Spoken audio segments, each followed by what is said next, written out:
রামগঞ্জের ঐতিহ্যবাহী জামিয়া ইসলামিয়া দলটা মাদ্রাসার ৪৩তম ওয়াজ মাহফিল উপলক্ষে প্রাক্তন ছাত্রদের এক বিশাল পুনর্মিলনী অনুষ্ঠিত হয়েছে।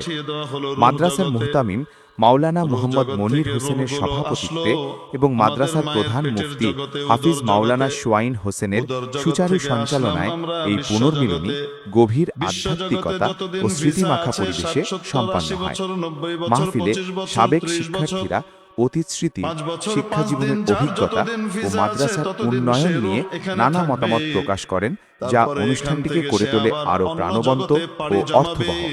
এখানে যাদেরকে জানানো দেখতেছেন সবাই এই মাদ্রাসার ছাত্র, সবাই কি ইনশাআল্লাহ আমরা তো এবার হঠাৎ করে প্রোগ্রাম নিয়েছি, তার দরুন সবাইকে দাওয়াত পৌঁছাইতে পারি নাই। আমাদের এক ছাত্র আছে আসলে নন্দানীপুর এক মাদ্রাসার অনেক বড় শিক্ষক, এরও আমরা দাওয়াত পৌঁছাইতে পারি নাই। সংক্ষেপে যাদেরকে পাচ্ছি এরা সবাই এখানে আজকে উপস্থিত হয়েছে। তো এই আপনাদের যে দান খয়রাত করতেছেন, আপনাদের দান খয়রাতের ফসল হলো এই সমস্ত ছাত্ররা।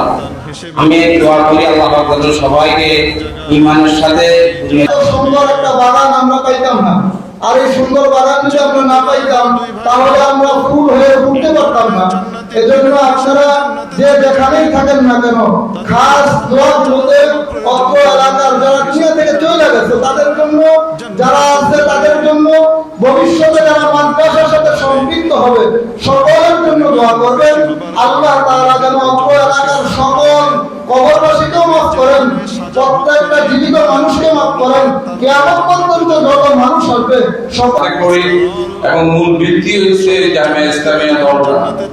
এই বড় হুজুর এই মাদ্রাসার বয়স প্রায় আজকে ৪৩ বছর, হুজুরেরও এখানে খেদমতের বর্ষ ৪৩ বছর। আমাদের এই মাদ্রাসার প্রতিষ্ঠাতা মাওলানা সিদ্দিক আহমদ রহমতুল্লাহ আলাইহি সহ অনেক মানুষ এই মাদ্রাসার পিছনে শ্রমঘাম দিয়েছেন। আপনারা এলাকাবাসী যারা এখন দুনিয়াতে নাই, আপনাদের এই শ্রমঘামের বদৌলতে আজকে আমরা এখান পর্যন্ত আসতে পেরেছি। আমরা দোয়া করি আল্লাহ এই প্রতিষ্ঠানকে কিয়ামত পর্যন্ত কবুল করেন, আপনাদের সকলের দানকে কবুল করেন। আরো বেশি যেন ছাত্র শিক্ষক এই মাদ্রাসায় ভরপুর হয়ে যায়, সকলে দোয়া চাই। মাদ্রাসা বিশেষ করে খালি ভবনের নাম মাদ্রাসা না, মাদ্রাসার মূল ভিত্তি হলো ছাত্র। আমরা ছাত্রছাত্রী দিয়ে মাদ্রাসাকে সবসময় এলাকাবাসী সহযোগিতা করব। এরপর হলো মাঠের জরুরত, বিল্ডিং, আসবাবপত্র যখন যা লাগে অন্তত যখন আমাদের কাছে বা এলাকাবাসীর কাছে যখন যেটা বলবে চাবে ইনশাআল্লাহ আমরা সবাই এলাকাবাসীকে, মাদ্রাসাকে, আমাদের হযরতকে দীর্ঘদিন হায়াত রাখতে সবাই বলে আমিন।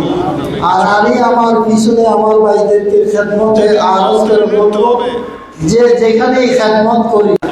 আমি আপনাদের কাছে একটা আহ্বান করবো, আপনারা বিগত দিন থেকে যেভাবে মাদ্রাসার মধ্যে দান করে আসতেছেন এবং মাদ্রাসার সাথে মহব্বত রাখতেছেন, এইভাবেও সামনেও যদি এরকম আপনারা মহব্বত রাখেন এবং সব ক্ষেত্রে মাদ্রাসার খোঁজ খবর রাখেন, তাহলে ইনশাআল্লাহ মাদ্রাসানি এবং গ্রামীণ ইসলামে